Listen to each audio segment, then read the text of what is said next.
देश की सर्वोच्च न्यायालय ने 3 तलाक के मुद्दे पर अहम फैसला सुनाया है। साफ तौर से न्यायालय ने लगाया है कि ये जो 3 तलाक का मुद्दा है ये पूरी तरीके से अवैध है और 6 महीने तक की इस पर रोक भी लगा दी गई है। हमारे साथ मौजूद हैं बीजेपी नेता शमीम रेडियोवाला। उनसे जानते हैं कि आखिर उनकी क्या प्रतिक्रिया है, कोर्ट के इस फैसले को वो किस तरह से देखते हैं। क्या कहना चाहेंगे शमीम जी?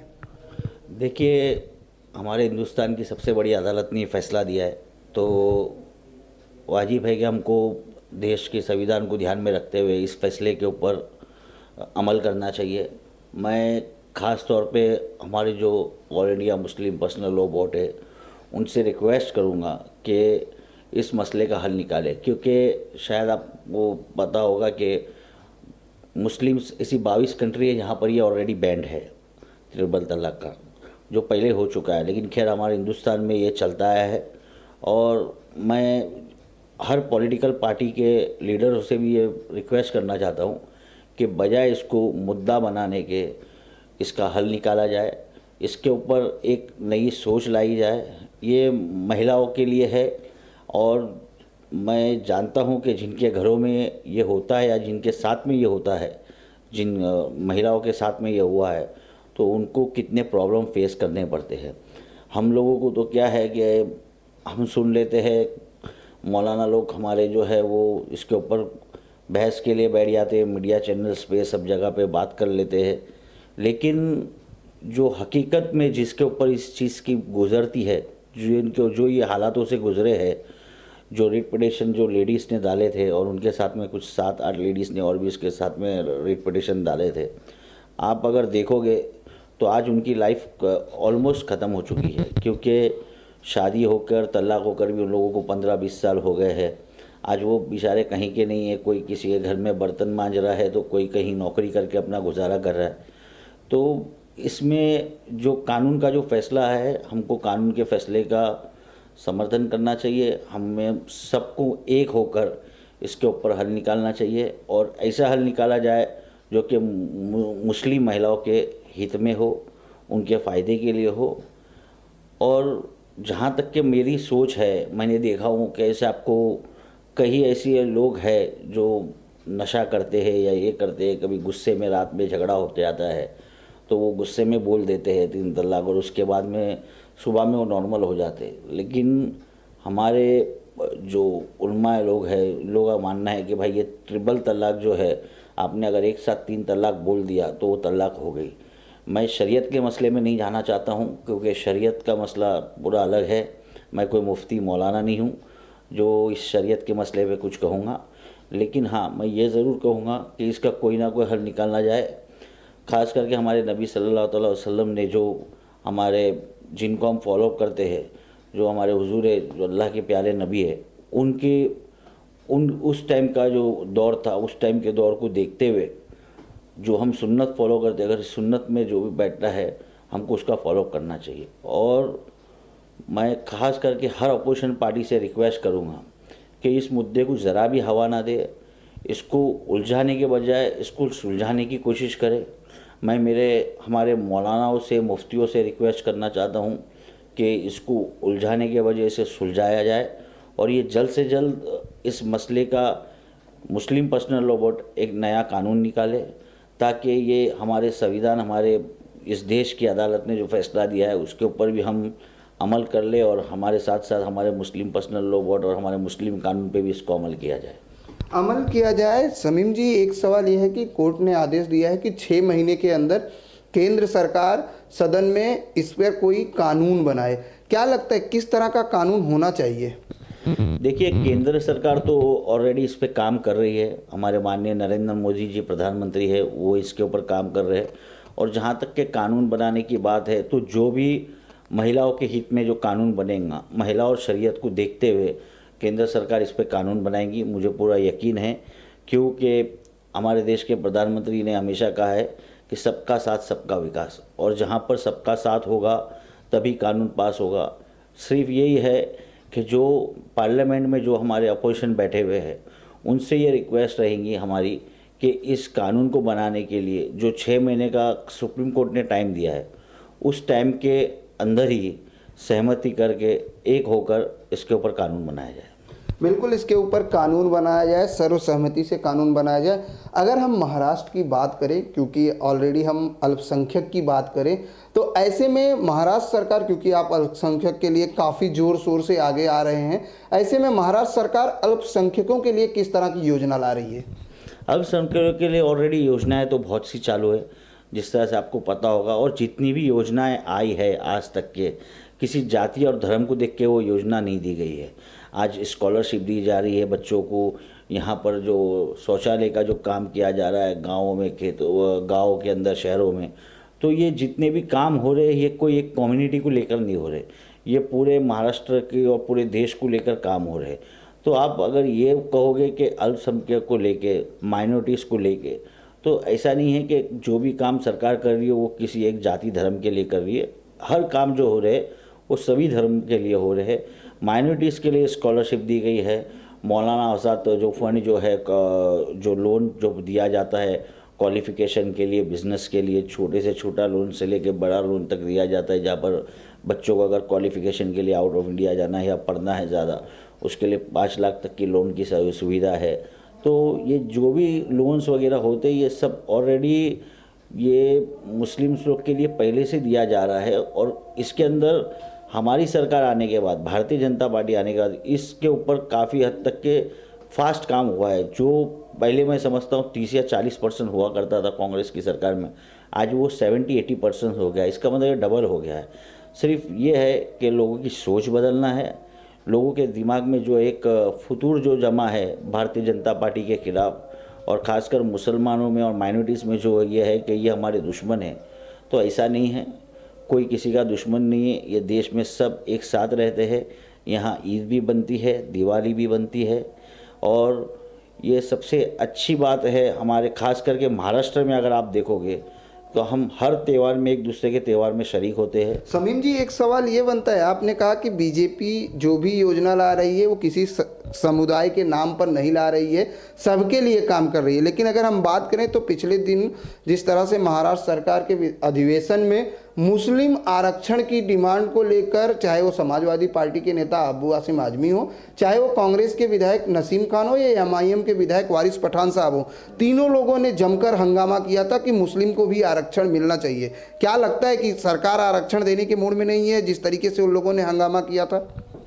देखिए, अभी ये जिन लोगों के नेताओं की आपने बात की है, तो मैं तो यही कहूँगा कि ये ऑपोजिशन में, और इनका तो काम ही है कि हंगामा करना। ये मैं आज जो आपने कांग्रेस का नाम लिया है या कांग्रेस के जो मुस्लिम, नहीं, मेरा सवाल ये है कि आपने कहा अगर सबको विकास की राह मिल रही तो फिर आरक्षण की जरूरत, क्या लगता है आरक्षण होना चाहिए? देखिए, ये तो सरकार निर्णय लेगी कि आरक्षण होना चाहिए या नहीं होना चाहिए। मैं इस पे बहस नहीं करूँगा, लेकिन हाँ, मुझे ये ज़रूर पता है कि अगर उन्होंने मांग की है तो हमारी सरकार ज़रूर इस पर गौर करेगी।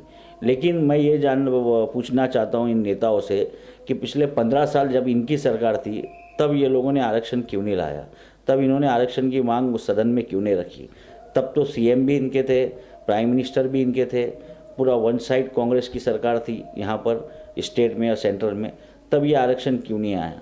लेकिन समीम जी, 15 साल जैसे आपने कहा कि इनकी सरकार थी, लेकिन आरक्षण की अगर हम बात करें तो आरक्षण की आंधी पिछले 1 सालों से बड़े ही जोर शोर में शुरू हुई, क्योंकि मराठा समाज जब आरक्षण की डिमांड को लेकर मुख्य मोर्चा निकाला गया तो शायद सभी धर्मों के लोग, सभी जात के लोगों को शायद ये याद आया कि हमें भी आरक्षण चाहिए। आपको नहीं लगता कि ऐसे में लोग उठ उठ कर अब आरक्षण की बात कर रहे हैं? ऐसे में क्या लगता है, आरक्षण होना चाहिए या नहीं होना चाहिए? आपकी क्या प्रतिक्रिया है? देखिए, ये तो आपने जो बताया कि मराठा आरक्षण जो हुआ, मराठा मोर्चा काफ़ी बड़े इस पे निकला था मोर्चा वो, और मैं खुद बिलोंग करता हूँ महाराष्ट्र से, मैं खुद पुणे से हूँ। तो ये जिस तरह से आपने मुझे बताया कि हर जाति के लोग, खासकर माइनॉरिटीज़ के लोग और दूसरे भी जो आरक्षण मांग रहे हैं, तो ये तो ऐसा हो गया कि तरबूजे को देख के खरबूजा भी रंग बदलता है।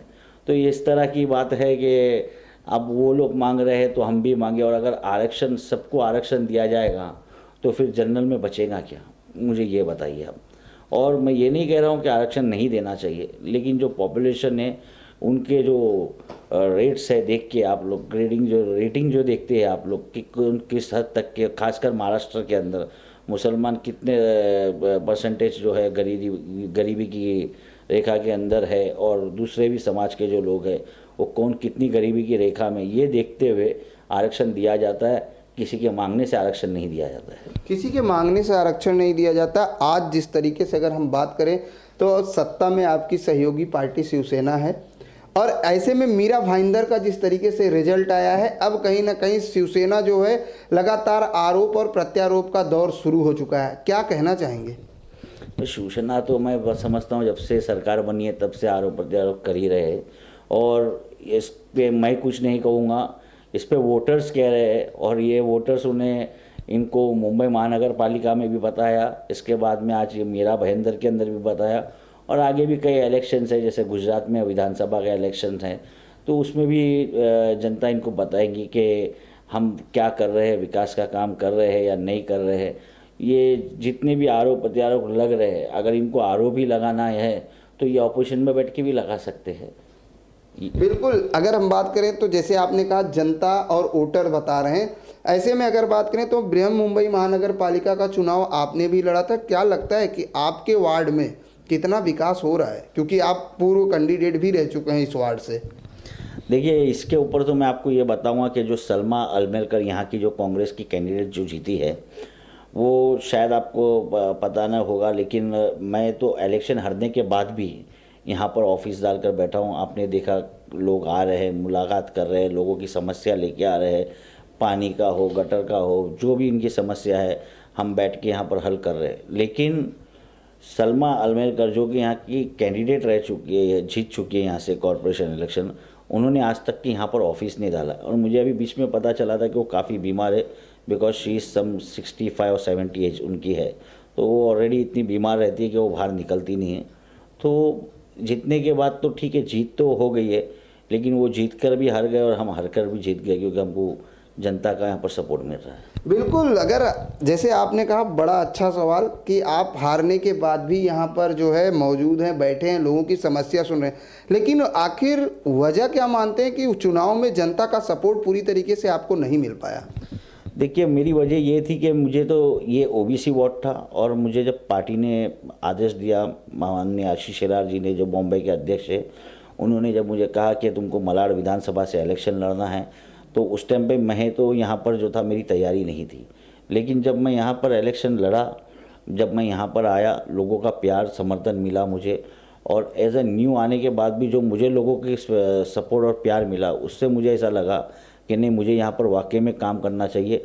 आज आप लोग जाके देखिए, यहाँ पर गलियों में, यहाँ पर हर जगह पे मलाड मालोनी के, खास करके 7 नंबर 8 नंबर में आप जाके देखिए, गटरें भरी पड़ी है, रोड टूटे पड़े हैं, पानी नल में आ नहीं रहा है। जहाँ पर मेरी ऑफिस है, यहाँ पर माहड़ा कॉलोनी है, यहाँ पर माहड़ा के पास वो लोग पानी की कंप्लेंट्स लेके जाते हैं तो वो बीएमसी के पास भेजती है, बीएमसी के पास जाते तो वो माहड़ा के पास भेजती है। तो इस तरह के प्रॉब्लम यहाँ पर अभी के नहीं है, ये काफ़ी पुराने प्रॉब्लम्स है, और मुझे भी इसको सॉल्व करने में टाइम लगेगा, क्योंकि मैं और इसके लिए भागम दौड़ी कर रहा हूँ, पेपर वर्क भी कर रहा हूँ। और जहाँ तक कि मुझे यहाँ के आदरणीय हमारे खासदार साहब गोपाल शेट्टी जी, आमदार आशीष शेलार जी, सीएम साहब, हमको सब सपोर्ट कर रहे हैं इसके लिए। तो हमको पूरी तरह से उनका सहयोग है कि आप काम करिए, हम आपके साथ हैं। बिल्कुल, यानी ये माना जाए कि नगर सेवक न होते हुए आप लोगों की समस्याओं के लिए लगातार लड़ रहे हैं। ऐसे में किन किन समस्याओं पर आपका काम चल रहा है? क्योंकि आपने कहा कि जनता हमारे पास आ रही है, हम उनकी समस्याएं दूर कर रहे हैं। क्या क्या समस्याएं अब तक अगर बात की जाए तो समीम रेडियो वाले ने यहाँ के लोगों की दूर की? देखिए, यहाँ पर सबसे बड़ी समस्या तो पानी की थी, जिसके लिए मैं खुद वाटर डिपार्टमेंट में जाके यहाँ पर बैठ के बात किया हूँ, और काफ़ी हद तक के काम हुआ है यहाँ पर। दूसरा, आप देखोगे तो ये जो माहड़ा की जो कॉलोनी है, यहाँ पर रेंट जो इनका था 95 रुपीज़, उसको बढ़ा के 170 रुपया कर दिया गया था। उसके लिए भी मैंने जाके माहड़ा में पल्लवी मैडम करके उनसे बात किया हूँ, और उसके बाद में उन्होंने ऑलरेडी रेंट तो बढ़ाया है, लेकिन रेंट उन्होंने 2012 से बढ़ाया है। तो वो जो रेंट अभी भरने जा रहे थे, उन लोगों का रेंट एक्सेप्ट नहीं करा जा रहा था। ये कहा जा रहा था कि आप 2012 से पूरा रेंट भरिए। लेकिन मैंने वहाँ पर बात करके, रिक्वेस्ट करके उनसे, हमारे नेताओं से बात करके इसके ऊपर काम किया, और मुझे खुशी हो रही है बात कहने के लिए कि अब माहड़ा रेंट लेने के लिए एक्सेप्ट हो गई है, और 2012 से जो रेंट बढ़ा है इन लोगों का, उसके ऊपर कहीं ना कहीं रोक लगेगी, मुझे ये पूरा यकीन है। धन्यवाद हमसे बात करने के लिए। ये थे समीम रेडियो वाला, जिन्होंने साफ तौर से कहा कि 3 तलाक के मुद्दे पर जो ऐतिहासिक फैसला देश की सर्वोच्च अदालत ने लिया है उसको सभी को स्वीकारना है और बड़ी ही सराहनीय जो है ये बात है कि देश की अदालत ने इस तरह का फैसला लिया है। वो सभी पार्टियों के नेता, सभी धर्म के लोग एक साथ आकर इस पर पूरी जो है अपनी अपनी प्रतिक्रिया दें और खुद इसको सपोर्ट करें, और जो कानून बनाने की बात कोर्ट ने कही है उसका सभी को समर्थन करना चाहिए। कैमरामैन FS पटेल के साथ प्रदीप शर्मा, IN24 न्यूज, मुंबई।